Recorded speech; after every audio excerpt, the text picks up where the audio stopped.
Hello everyone. Today I'm in downtown Birmingham at the corner of Bates and Martin. We're at Tallulah's. So come with me as I enjoy some fine wine and some fine food.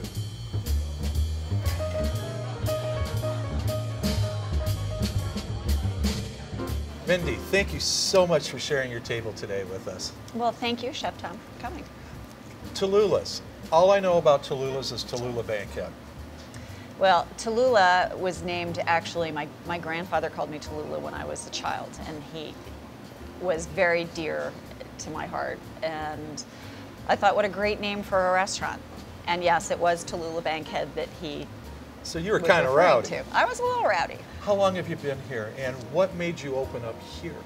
Well, we've been here for a little more than a year. We opened in February of 2010. I am new to Michigan in the last few years and absolutely love Birmingham. Just felt like it would be a great spot to have a neighborhood place. Now, the fantastic food that Chef Kyle created, you took part in building that menu, didn't you? Absolutely. Chef Kyle has done a wonderful job of taking dishes that were in my head and putting them into real form. Exactly. Enjoy, Chef. Thank you, Chef. Kyle.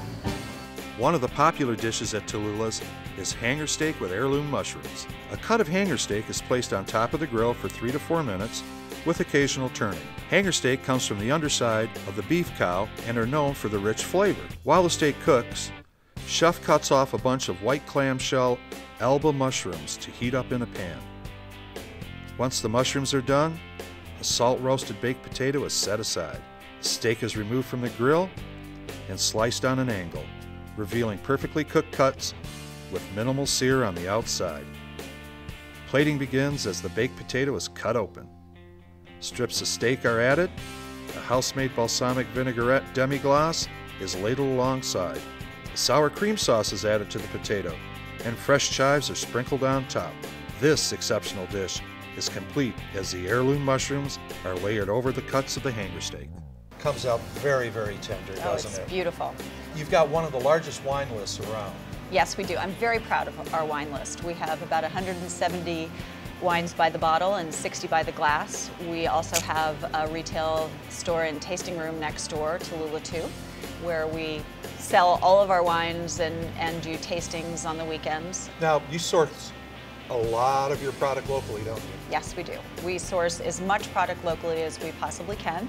The trout that you're about to eat is Michigan trout. Lake Superior can't beat Absolutely. A terrific warm weather dish at Tallulah's is pan-seared lake trout. Chef starts off with a pair of 3 to 4 ounce steaks cut from Lake Superior lake trout. Sea salt is sprinkled on top, and the thick portions have been wrapped and stuffed with Meyer lemon and fresh thyme. Oil is added to the sauté pan, heated, and the lake trout is placed into it. Each piece is cooked until they are browned on each side. Once finished, they are set aside. A mix made up of locally grown greens with blood oranges and bits of fennel are mounded onto the plate. The pieces of trout are added. A drizzle of extra virgin olive oil takes this summer dish right to completion. I really love, gosh, the full flavor of the trout.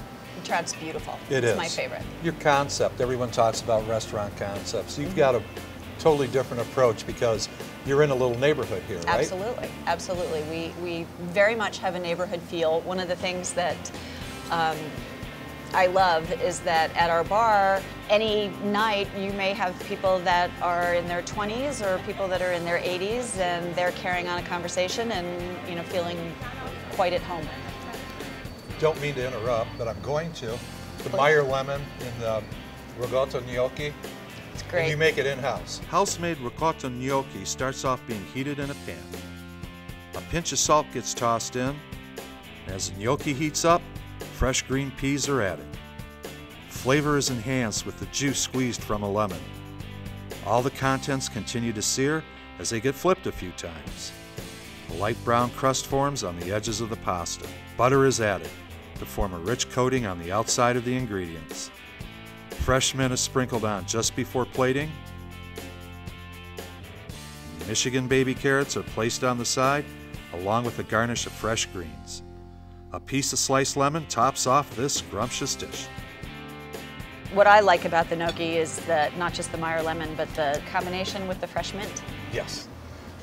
Mindy, we've talked about a lot of things about the restaurant here, but it's so bright and the decor, to me, is unique, especially some of the couple of pieces you have here. With the restaurant, I wanted it to feel like you were going into somebody's home, that it was like going to a fun dinner party as opposed to going out to a dinner. And there are a couple of pieces in the restaurant that mean a lot to me. Actually, the first one is the photograph on the wall by the bar, which is a black and white photograph of a girl with tattoos who actually happens to be my oldest daughter. And I'm proud to have her hanging on the wall. There you go. And then the second piece that is equally as important is the grapevine that hangs over our community table. The restaurant was supposed to open in early January, and when we weren't opening on time, my husband and I went out to St. Helena and to our little place, and we looked out at the vineyard, and we had a few Sangiovese vines that needed to come out. And I looked at it and I thought, wow, what a great thing for the restaurant. So we cut one down and rolled it up and put it in a wardrobe box and UPS'd it home. And kidnapped it and brought it back to Michigan. And it's hanging on the wall. And it's a great piece because it originally, if you look at the vine, originally it was a Cabernet vine and it was grafted over to Sangiovese, and there's just a lot of history to it. You can see up the stem. Absolutely. Mindy, you've done a great job. You're involved in the community. You're the nice classical European bistro right in the neighborhood. Well, thank you. And I want to thank you again today. Well, thank you. We appreciate your hospitality. Thank you, Chef Tom. You're very welcome. And thank all of you for joining us today here at Tallulah's, right on Bates, downtown Birmingham. And for more information on this restaurant and others, join us at dininginthed.com. Cheers. Cheers.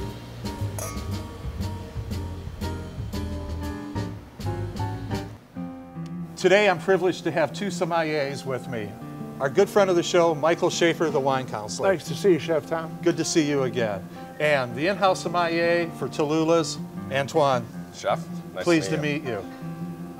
Tell everybody why they need to meet Antoine. Well, Chef, the reason they want to meet Antoine is because he's the go-to guy here. He can help you negotiate and navigate the list, and he's the man you want to talk to.